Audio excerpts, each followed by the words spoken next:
BJP ने दिल्ली के मुख्यमंत्री अरविंद केजरीवाल के खिलाफ मोर्चा खोल दिया है।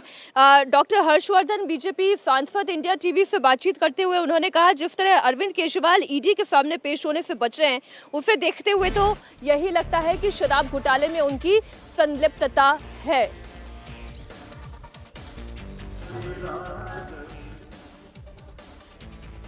केजरीवाल कह रहे हैं कि राजनीतिक आरोप है, आरोप वापस ले ईडी अपने। यार आप लोग खुद इतने समझदार हो, देश के छोटे कोर्ट से लेकर और हाईएस्ट कोर्ट तक सारा विषय सुप्रीम कोर्ट के जजेस के सामने दो बार तीन बार प्रस्तुत हो गया। उन्होंने भी जजमेंट दे दिया। ऐसा बहुत रेयरली होता है कि सुप्रीम कोर्ट में भी किसी को बेल ना मिले। अब इसके बाद जांच की जो प्रक्रिया चल रही है उसमें विघ्न डालना, इससे ज्यादा कोई बड़ा सबूत नहीं हो सकता केजरीवाल जी के स्वयं भी इसके अंदर लिप्त होने का। इससे ज्यादा मुझे कुछ कहने की जरूरत नहीं है। वो कह रहे हैं कि आप क्या कह रहे हैं उसकी बात अब छोड़ दो। जेल जाएंगे केजरीवाल, ये लग रहा है। भैया ये काम मेरा नहीं है तय करना। ये काम जो एजेंसी तय करेंगी और ये काम जो है कोर्ट तय करेगा।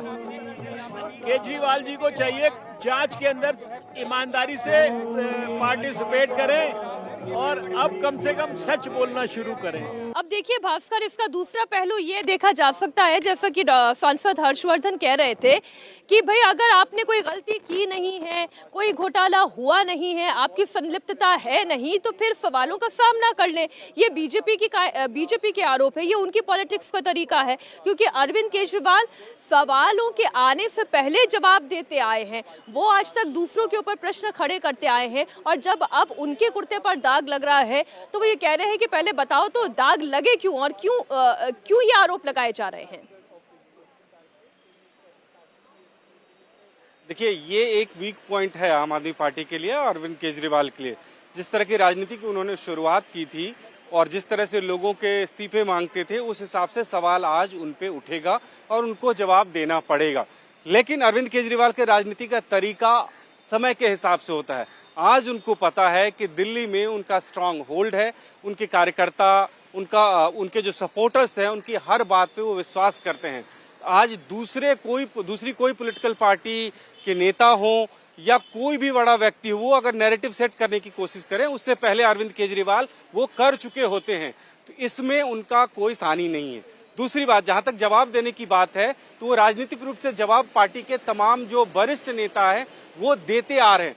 आज अरविंद केजरीवाल बेशक एमपी के लिए निकल गए, लेकिन अब से कुछ ही देर बाद प्रेस कॉन्फ्रेंस का एक सिलसिला यहाँ पे शुरू हो जाएगा।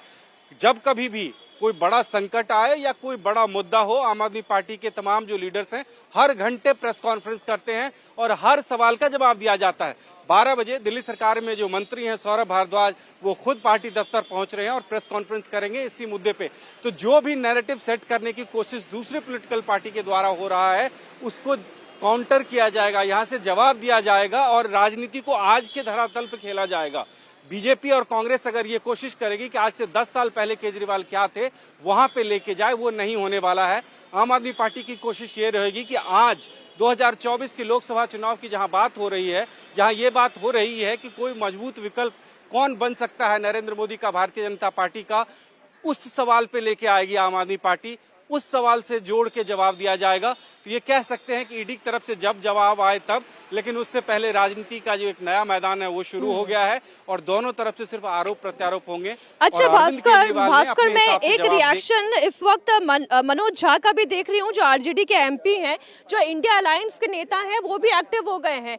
और इसे केवल आम आदमी पार्टी और बीजेपी के बीच की राजनीति पर बात नहीं हो रही है, केवल ईडी। भास्कर, अब मैं मनोज झा ने जो कहा वो आपको बता दूं। वो ये कह रहे हैं कि क्या अरविंद केजरीवाल का मध्य प्रदेश में प्री पोल कैंपेन के बारे में जानकारी नहीं थी? ये बीजेपी को पहले से थी और इसलिए ईडी को ये डायरेक्ट किया गया, ठीक ऐसे ही मौके पर उन्हें समन भेजा जाए और उन्हें पूछताछ के लिए बुलाया जाए। वो ये कह रहे हैं कि ये एक तरीके का खेल खेला जा रहा है जिससे कि खिलाड़ी को ही मैदान से बाहर कर दिया जाए और फ्री प्ले बीजेपी खेल पाए। इंडिया अलायंस की पॉलिटिक्स यहां पर क्लियर होती नजर आ रही है। पॉलिटिकल वेंडेटा का आरोप लग रहा है भास्कर। और देखिए, इस जवाब में जो विपक्षी पार्टी है वो खुद ही उलझ रही है।